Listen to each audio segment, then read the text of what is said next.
Fala aí, rapaziada, beleza? Tudo bem com vocês? Aqui é o Alex do Palestra 360.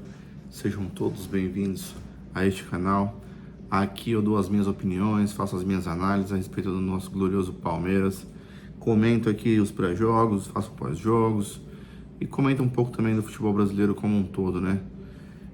Hoje eu tô aqui para falar das principais notícias do dia a respeito da Sociedade Esportiva Palmeiras e também fazer uma análise aí do Choque Rei do próximo domingo, né?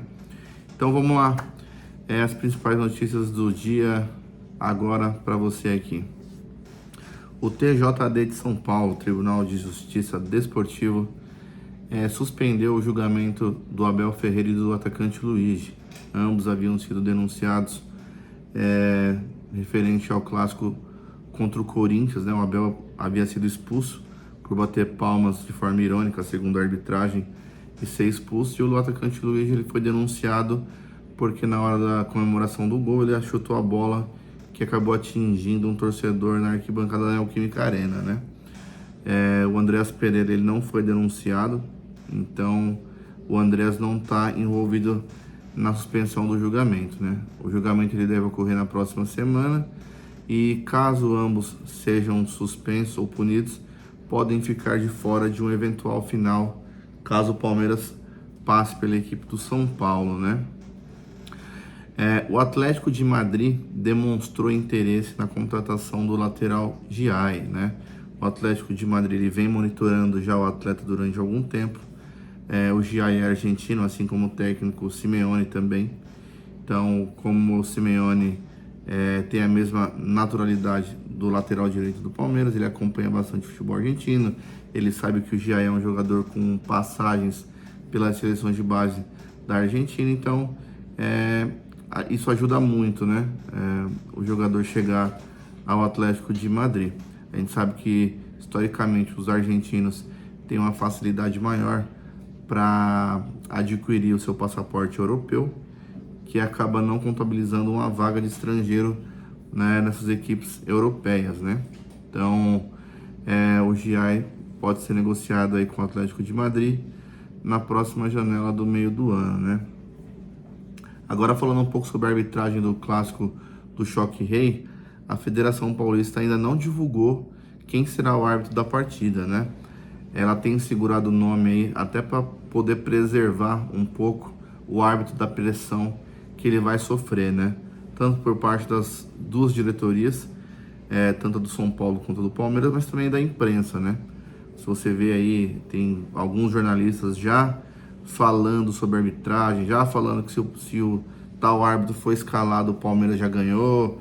Então, para prevenir aí, eu acredito que para prevenir a arbitragem de toda essa pressão que envolve Palmeiras e São Paulo devido aos acontecimentos do ano passado no Campeonato Brasileiro, eles vão deixar para divulgar essa arbitragem somente no dia de amanhã, no sábado, né? As prováveis escalações do clássico, o Palmeiras deve vir a campo com a escalação que tem vindo a campo nos últimos jogos, que o palmeirense já está acostumando com ela, né? Que é Carlos Miguel, Kelvin na lateral direita, Gomes, Murilo e Piquerez, Marlon Freitas, Andreas Pereira, Maurício, Alan, Flaco Lopes e Vitor Roque, né? Eu não acho que o Abel vá colocar o John Arias de cara, porque não é o perfil do Abel, né? O Abel, a gente sabe que o jogador com ele tem que escalar a montanha realmente. Não importa quanto o cara custe, chega e vai procurar o seu lugar no time titular, né? Com o decorrer dos jogos. Então, na minha opinião, eu acho isso um erro, tá? Eu acho que o Abel devia sim escalar o Arias logo de cara, porque você não deixa um craque, um jogador extra classe como ele no banco de reservas. De repente você vai colocar o cara no segundo tempo para tentar pegar o time adversário já cansado, mas você dá pouco tempo para o cara poder resolver, né? De repente você já pega numa condição de jogo ali que a equipe já está fechada ou já está precisando ali no desespero correr atrás de um resultado, então você não acaba utilizando o jogador como normalmente você utilizaria ele, né? Você vai mais no abafo. Então, embora o Maurício seja um jogador muito prestativo, voluntarioso, que ajuda na marcação, pisa na área, acaba fazendo eventualmente os seus gols aí, ele em comparação com o John Arias, não dá para comparar, né, em termos de qualidade técnica, né? O Arias está bem à frente do Maurício nessa questão, né?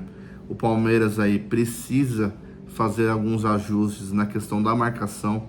A gente sabe que o São Paulo do meio para frente ele tem um time qualificado, né? Eu vou falar daqui a pouquinho a provável escalação do São Paulo, mas você sabe que o São Paulo do meio para frente ele tem alguns jogadores que podem resolver, como Marcos Antônio, Lucas, Luciano, Caleri. Então qualquer espaço que você der pode ser muito perigoso para a equipe do Palmeiras, né?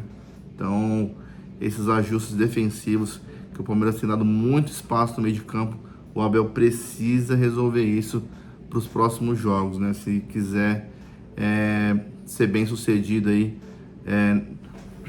nas próximas partidas, né? O provável São Paulo que vai a campo não vai ter o zagueiro Alan Franco, que foi expulso da partida contra o Bragantino nas quartas de finais. Com isso, então, a provável escalação do São Paulo deve ser Rafael, Lucas Ramon, Arboleda e Sabino, e Enzo Dias, Bobadilha, Danielzinho, Marcos Antônio, Lucas, Luciano e Caleri.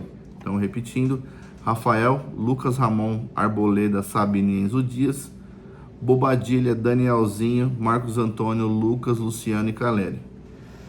Esse deve ser a equipe que o Crespo deve escalar para iniciar a partida no próximo domingo. Agora falando da parcial de ingressos, até o presente momento foram vendidos 15.700 ingressos. Hoje é sexta-feira, estou gravando esse vídeo nessa sexta-feira, e começou hoje, no período provavelmente por alta hora do almoço, a venda geral dos ingressos, né? Então esse número deve subir um pouco mais, o público deve ficar em torno aí de uns 25 mil torcedores. A gente sabe que a capacidade da Arena Barueri está em torno de 30 mil torcedores, mas muito provavelmente não vai estar com capacidade máxima, né? Até porque é um jogo domingo à noite, as pessoas trabalham na segunda-feira de manhã, o deslocamento até Barueri é um deslocamento mais complicado. Para quem vai de carro, tem que pegar Castelo Branco, pagar pedágio. Quem vai de trem também, a estação não fica tão próxima. Então, um jogo que começa às 8h30 da noite, vai terminar às 10h30 da noite. Até a pessoa chegar em casa, vai chegar por volta da meia-noite, 1h da manhã, para ter que trabalhar no outro dia. Então, isso acaba inibindo um pouco o público em geral, né? Agora, falar um pouquinho sobre a transmissão. A partida vai ter transmissão da Record TV, da Cazé TV e da HBO Max, né? O jogo vai ser transmitido, o que acaba contribuindo ainda mais para as pessoas não irem até o estádio, né? Então essas foram as principais notícias do dia. Passei as prováveis escalações tanto do Palmeiras quanto do São Paulo. A Federação Paulista de Futebol, que está prevenindo aí o árbitro em não divulgar o nome do árbitro no momento, porque ela já divulgou o nome do árbitro do jogo entre Novo Horizontino e Corinthians desde ontem. Todo mundo já sabe quem vai ser o árbitro de Novo Horizontino e Corinthians. Então, o árbitro de Palmeiras e São Paulo, ela tá segurando aí para dar uma preservada nele, né? O Palmeiras tem que ficar atento também com a pressão que tanto a diretoria de São Paulo quanto a mídia anti-Palmeiras vai exercer sobre a arbitragem também, ainda devido aos acontecimentos que ocorreram no Campeonato Brasileiro do ano passado, como eu falei, que foi um chororô danado, e a gente sabe que depois daquilo o Palmeiras foi muito prejudicado pela arbitragem no Campeonato Brasileiro, né? No mais é isso. Se você não é inscrito no canal ainda, se inscreva aqui, ative o sininho das notificações para você receber as notícias do Palmeiras em primeira mão e ficar por dentro de todas as informações a respeito do nosso Palmeiras. No mais, até a próxima. Em qualquer novidade a gente vem trazer mais alguns vídeos para vocês.